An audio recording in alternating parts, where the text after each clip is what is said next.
오늘 본문 말씀은 창세기 25장 1절부터 18절 말씀입니다. 아브라함이 후처를 맞이하였으니 그의 이름은 그두라라.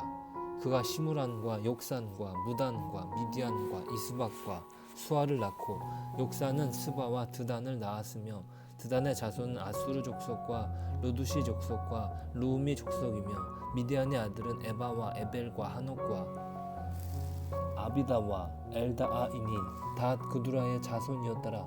아브라함이 이삭에게 자기의 모든 소유를 주었고 자기 서자들에게도 재산을 주어 자기 생전에 그들로 하여금 자기 아들 이삭을 떠나 동방 곧 동쪽 땅으로 가게 하였더라. 아브라함의 향년이 175세라. 그의 나이가 높고 늙어서 기운이 다하여 죽어 자기 열조에게로 돌아가매 그의 아들들인 이삭과 이스마엘이 그를 마므레 앞 해족속 소알의 아들 에브론의 밭에 있는 막벨라 굴에 장사하였으니 이것은 아브라함이 해족속에게서 산 밭이라. 아브라함과 그의 아내 사라가 거기 장사되니라.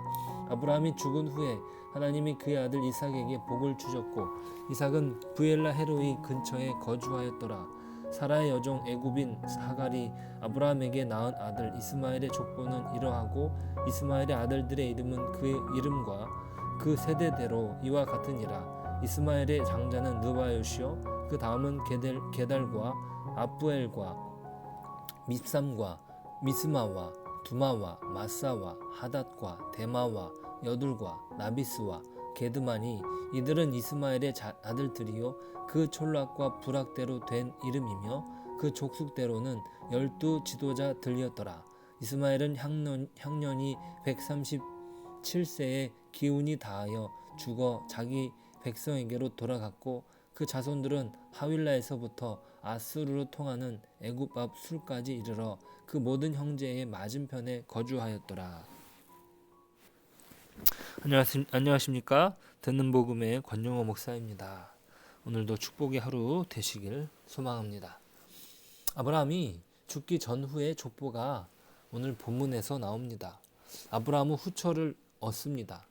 후처의 이름은 그두라입니다.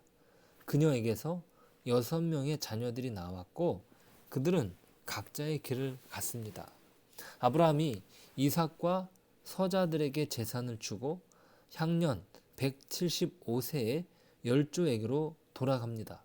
그러자 이삭과 이스마엘이 아브라함을 장사 지냅니다. 장지는 막벨라 굴입니다. 해족속이 아브라함의 아내 사라가 죽자 자신들의 땅을 거저 주려던 것을 만류하고 제값을 주고 산 땅이죠. 그들은 아브라함에 대해서 존경하는 마음이 있었고 또 아브라함에 대해서 좋은 마음이 있어서 그냥 거저 주려고 했지만 아브라함은 극구 사용하고 제 값을 주고 그 땅을 샀습니다. 이것은 하나님께서 이루신 땅을 향한 약속이 땅으로 결실을 맺은 상징적인 것이었죠. 그러한 약속의 결실이 맺어진 땅에 아브라함이 묻힙니다. 자, 그렇다면 어떤 사람이 그 막벨라 굴에 묻힌 것입니까? 오늘 본문에 의하면 지극히 완전한 사람이었던 지극한 사람이었던 아브라함이 묻힌 것입니다. 사라가 죽고 나서도 나중에 후처를 얻는 것은 인간적인 생활 방식입니다. 당시에 유행하던 족장의 생활 방식이 그대로 드러나는 것이죠.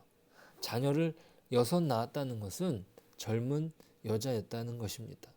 또 아브라함에게 어쩌면 은혜를 주셔서 그렇게 또 자녀를 낳을 수 있도록 허락해 주신 것입니다. 아브라함은 족장이고 또 재산이 많았습니다. 그러니 주위의 족장 중 한 명은 아브라함과 좋은 관계를 맺기 위해서 자신의 딸을 주었을 것입니다. 아브라함은 그것을 거절하지 않았고 후처를 맞아들인 것이죠. 그렇게 얻은 자녀들의 이름이 족보에 기록됩니다. 사라를 통해 주시는 아브라함의 씨가 하나님의 약속을 이을 자손이다 라고 하나님은 분명히 말씀하셨습니다. 또 이스마엘은 적어도 하나님께서 그 아브라함의 씨로서 약속하신 바가 있기에 아브라함을 장사 지낼 때 함께 한 것이리라 생각을 합니다. 이 본문에서는 아브라함의 죽음을 전후로 하여 족보가 기록됩니다. 아브라함의 죽음을 중심으로 해서 그 전반부 1절부터 4절까지는 후처의 자손들이 기록되고, 그리고 그 후반부 12절부터 18절까지는 사라의 여종 하갈이 낳은 이스마엘의 족보가 기록됩니다. 아브라함의 죽음을 중심으로 전후에 배치되어 기록된 족보들은 이제 앞으로의 이야기가 이삭을 중심으로 기록된다는 것을 알리는 신호탄입니다. 한편 5절에서는 아브라함이 이삭에게 자기의 모든 소유를 주었고 라고 기록되었는데, 이것은 6절의 기록과 모순됩니다. 왜냐하면 이삭에게 모든 소유를 주었다고 기록이 되었는데 어떻게 6절에서 서자들에게도 재산을 주었단 말입니까? 무려 6명의 자식들에게 재산을 주었다는데 이삭에게 자기의 모든 소유를 주었다는 기록은 모순 그 자체입니다. 성경은 분명 어떤 의도를 가지고 기록한 것이 분명합니다. 그렇지 않고선 이렇게 바로 모순을 드러낼 순 없는 것이죠. 왜 오늘 본문은 모순이 바로 드러나는 것을 무릅쓰고 기록한 것일까요? 이런 오타와도 같은, 빼도 될 것 같은 내용이 기록하게 하셨는지 우리는 살펴볼 필요가 있습니다. 5절에서 이삭에게 준 모든 소유는 원어상 아브라함의 모든 것을 말합니다. 즉 아브라함은 이삭에게 모든 것을 주었습니다. 모든 것을 주었어요. 그리고 6절에서 서자들에게 준 것은 이삭에게 준 것의 일부, 전체의 일부의 몫을 배분한 것입니다. 일종의 선물인 것이죠. 그들에게 준 것은 아브라함의 일부를 준 것이고 이삭에게 준 것은 전부를 준 것입니다. 족보의 기록과 관련되어 서자들과 이스마엘의 기록은 아브라함의 죽음과 관련되어 기록됩니다. 하지만 이들의 족보는 여기까지가 전부입니다. 더 이상 기록되지 않죠. 하지만 이삭의 이야기는 계속 이어집니다. 이것은 무엇을 말해줍니까? 아브라함의 죽음과 관련되어 그의 인간적인 면모를 성경은 기록하죠. 아브라함은 여전히 인간적인 방식을 취하여 자녀를 낳았습니다. 하지만 그들을 통해선 하나님의 언약이 이어지지 않습니다. 다만 아브라함의 자식이기에 존중될 뿐입니다. 그가 인간적인 방식으로 낳은 자식들은 짧은 족보의 기록으로 마무리됩니다. 하나님께서는 약속하신 이삭을 통하여 이루실 하나님의 나라는 아브라함이 죽더라도 계속 된다는 사실을 오늘 본문이 기록하고 있습니다. 그래서 이삭에게는 모든 것을 주었고 그 서자들에게는 일부를 주었다라고 기록되는 것이죠. 하나님의 약속이 이삭을 통해 내려간다는 것이에요. 하지만 지극히 인간적인 아브라함을 쓰십니다. 그 나라를 세워가실 분은 하나님이시죠. 인간적인 아브라함을 사용하셔서 그의 나라를 세워가시는 분은 하나님이시다. 오늘 본문은 그런 인간 아브라함을 기록하고 그럼에도 불구하고 이루어 가실 하나님의 나라를 기대하게 하십니다. 그 족보의 기록이 또 그 이삭을 통해서 이루어갈 하나님의 나라를 우리로 하여금 기대하게 만드는 것이죠. 오늘 본문을 통해서 우리가 생각해 보아야 될 부분은 무엇일까요? 내가 가진 인간적인 약함은 무엇입니까? 그것이 죽음 직전까지 나를 괴롭힐 수 있습니다. 죽기 직전까지 자신을 괴롭히는 것이 그 사람의 진정한 약점이고 또 그 사람의 인간적인 면모입니다. 어쩌면 우리는 평생 그 문제를 계속 떠안고 갈 것입니다.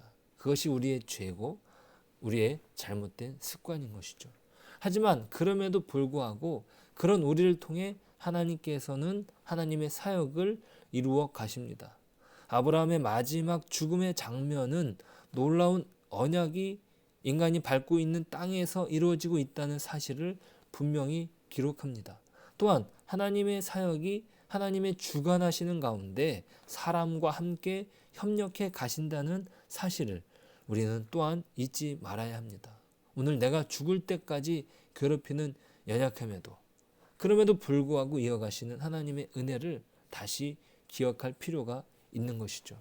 오늘 말씀에서 주시는 은혜를 바탕으로 오늘 하루도 또 하나님의 사역을 이루어 가시는 저와 여러분 되시길 소망합니다. 기도하겠습니다. 하나님 감사합니다.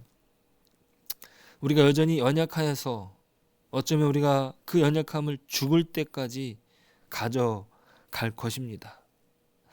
그렇게 우리는 연약하고 그렇게 우리는 쉽게 넘어집니다.